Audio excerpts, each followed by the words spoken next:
It was Mike Pooley who would make the first move on day 2 of the marathon. A river of many faces, the Waiau provides some of the most challenging racing in New Zealand. But for Pooley, it was also about regaining the lost ground from yesterday.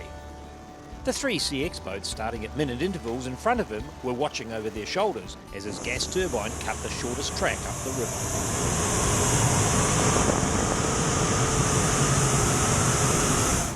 Andrew Scott was first to give racing room.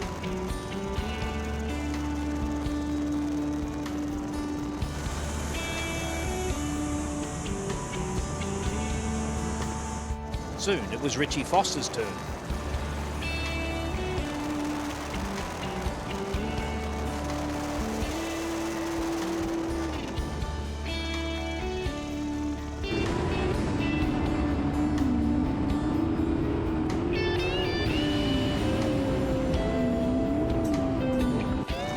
And finally, the quickest CX, Dave Robinson, made room as well.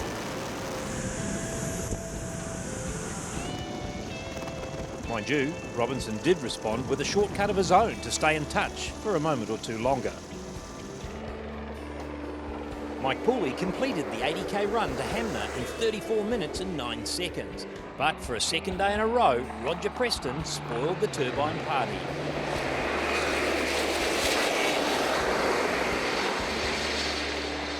By a mere 1 second to clinch quickest time upstream. But it wasn't a walk in the park. Really hard work. We were sweating away there. It was just all go. At pleasure boating speed it seemed quite easy, but at race speed that was hard work.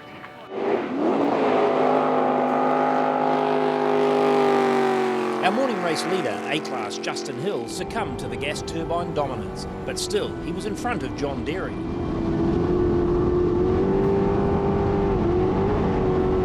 While the new turbine in NZ1 had the horsepower, something in the recent hull tweaks and pump changes wasn't translating to improved times. The 4th turbine never left the trailer. The normally reliable starter in Golden Homes failed on startup, so Tom Kelly was expediting one out of Queenstown to get back in the race. The clearly marked hazard in the form of a tree across the river proved little problem for most. Well, except Andrew Scott, who bent a wing to the delight of those watching. Yeah, we might have lost a wing there at one point, but yeah. Just clipped a wee stem that was sticking off it that looked like it had just bent over, but it didn't.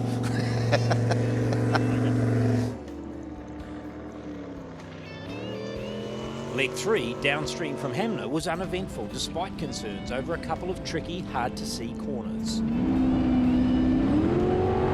There's one corner there in particular that was on everyone's minds, I think, but it was just a case of going to slower than leisure boat almost, just to get it round it and carry on. The tide was turning. Mike Pooley was in the groove, delivering his first leg win by 15 seconds. He did the same on the final upstream leg, but would still finish the day in second after a strong performance from Roger Preston, who has another 30 up his sleeve. Mind you, he nearly needed that and more after this moment in the afternoon.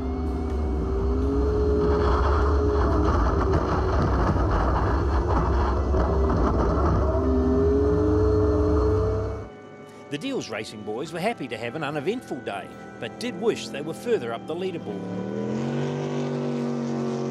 Somehow the CX competition is stealing a march as they struggle to stay in touch with the top 3.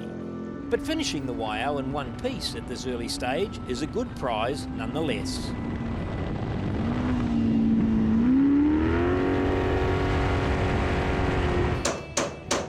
That's a prize that eluded Craig Robinson and forced him and son Liam into late afternoon repairs.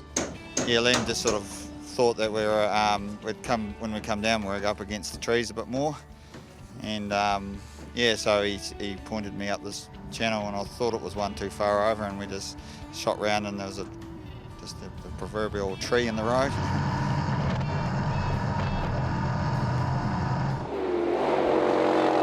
And then there's Wayne Boys, so keen to start and finish every leg of this marathon, out with a dropped valve in the engine. Noticed a different bit of a noise that dropped the cylinder.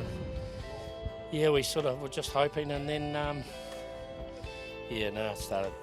We come through the gorge. We still got a time. That was our aim, to try and do it. Somehow, even running on 7 cylinders, he still lived up to his reputation.